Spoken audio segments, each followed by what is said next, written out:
Good morning बच्चों। आज हम नया टॉपिक शुरू करेंगे। पत्ती टॉपिक है हमारा। इस पत्ती के हम विभिन्न संरचनाओं और विभिन्न प्रकार, पत्ती के रूपांतरण आदि के विषय में इस टॉपिक के अंतर्गत पढ़ेंगे। हम लोगों ने जड़ और तना के विषय में डिटेल में पढ़ चुके हैं हम लोग। अब हम लोग पत्ती स्टार्ट कर रहे हैं। पत्ती आपको मालूम है कि हरे रंग की होती है। क्यों हरे रंग की होती है? क्योंकि उसमें क्लोरोफिल या पर्णहरिम पाया जाता है। और क्लोरोफिल जिस अंग के अंदर पाया जाता है उसको हम कहते हैं क्लोरोप्लास्ट।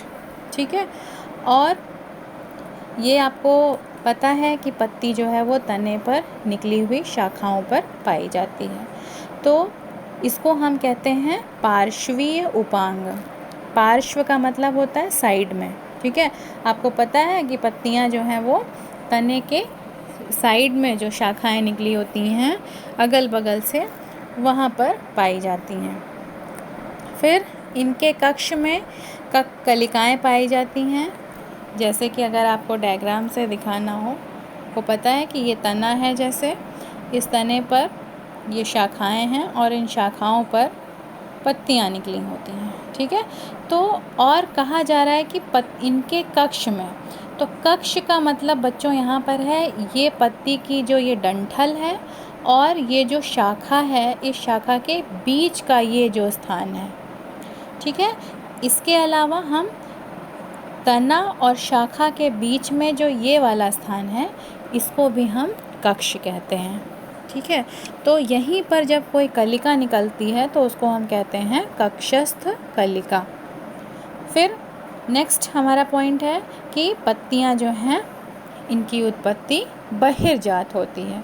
यानी कि ये, जैसे आपको ये बताया है कि मैंने बताया था पहले भी कि कुछ अंग होते हैं जो कि भीतर से कोशिकाओं द्वारा उत्पन्न होते हैं और कुछ होते हैं जो बाहर की कोशिका, जो सबसे बाहर की कोशिका है उससे उत्पन्न होते हैं। तो पत्तियां भी उसी तरह से बाहरी कोशिकाओं से उत्पन्न होती हैं। जो बाहर की तरफ, बाहर का मेरा मतलब हुआ कि जैसे ये है तो ये जो बाहर की तरफ, इधर की तरफ जो कोशिकाएं पाई जाएंगी ये बाहरी कोशिका हो गई, और इसके अंदर वाली जो कोशिकाएं हैं वो अंतर्जात कोशिकाएं हैं। और अब हम इसमें पत्तियों के कुछ सामान्य लक्षण पॉइंट वाइज देख लेते हैं। कि आपको पहला पॉइंट है, पत्तियां तने से निकलने वाले पार्श्वीय उपांग हैं। ठीक है। आपको पार्श्वी का अर्थ मैंने बता दिया, साइड वाले उपांग हैं। और ये हमेशा तने की पर्व संधियों से निकलती हैं। पर्व संधियाँ भी आपको तना जब मैंने पढ़ाया था तो बताया था। फिर पत्ती की वृद्धि सदैव नियमित होती है और पत्तियों पर शीर्षस्थ कलिका नहीं पाई जाती है। शीर्षस्थ कलिका कहाँ पाई जाती है? तने पर। और पत्ती के कक्ष में जो कलिका पाई जाती है उसको हम कहते हैं कक्षस्थ कलिका या कक्षीय कलिका। और पत्ती की उत्पत्ति बहिर्जात होती है। और पत्ती का विकास सामान्यतः वृद्ध शीर्ष पर स्थित फूले हुए भाग, यानी जिसे हम पर्ण प्राइमोर्डियम कहते हैं, उसके द्वारा होता है। पत्तियां हरी होती हैं क्योंकि इनमें पर्णहरिम पाया जाता है और ये प्रकाश संश्लेषण की क्रिया में प्रमुख रूप से भाग लेती हैं।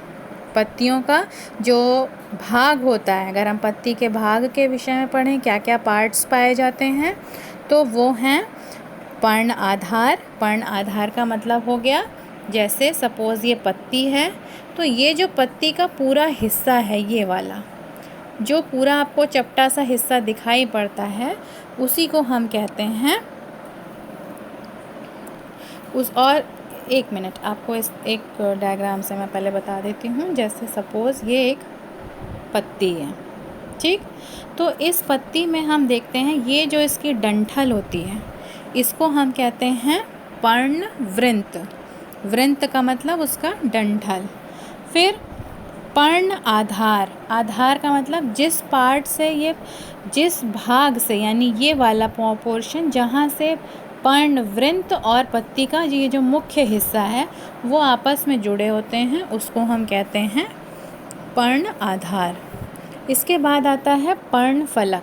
ये जो पूरा चौड़ा सा हिस्सा आपको दिख रहा होता है पत्ती का, कुछ पत्तियाँ चौड़ी होती हैं, कुछ पत्तियाँ पतली होती हैं, तो जो भी वो पत्ती का मेन हिस्सा होता है उसी को हम कहते हैं पर्णफलक।